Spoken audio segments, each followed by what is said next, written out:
Today's perfume is Midnight Fantasy by Britney Spears. This perfume I have wildly mixed feelings about, so stay tuned.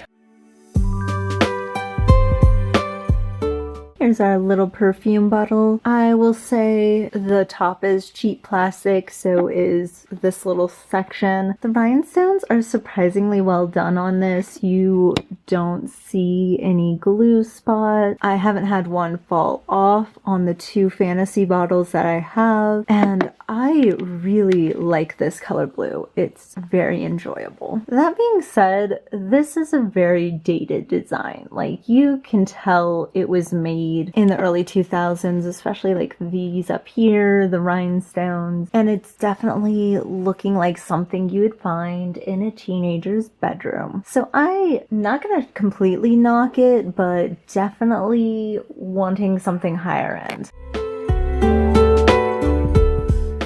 I'm gonna say, there's a person on Fragrantica that said, I wish I could remember what they said, basically described this as a child eating some kind of candy in the back of an unair-conditioned car with the mom wearing an overly heavy musk in summertime. Like, that mouth smell of candy being chewed definitely is present in this perfume.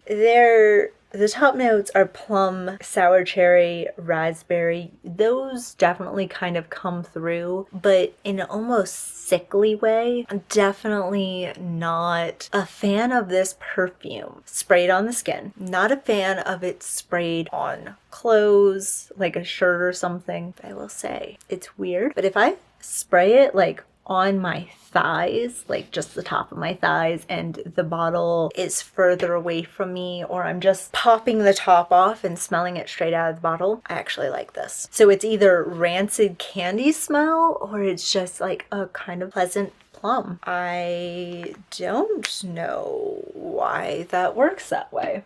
The wear time on this is okay. It's kind of on the shorter side, which makes sense for a cheaper perfume. And I mentioned that the scent is just questionable. The price, that's a toss-up. I've seen a lot of fantasy perfumes sold, but Midnight Fantasy is a little bit rarer, so you might struggle to find a decent price on it. Now, what am I gonna rate everything? Bottle, 4 out of 10. It's kind of dated, kind of cheap. Wear time, I'm also gonna do like a 5 out of 10. It's not super fantastic. The scent, I'm gonna also rate like, that one I have a hard time with. I'm gonna do 5 out of 10 just because it's too inconsistent of whether I like it or not. The price, 5 out of 10. And the overall score, 5 out of 10. It's definitely not a perfume I gravitate towards 90% of the time. And it's not one that I would wear enough to even probably finish a bottle, let alone think about rebuying it. Yeah, I think that's it. Am I not giving you enough attention? Are you just upset that I didn't let you on my lap no more?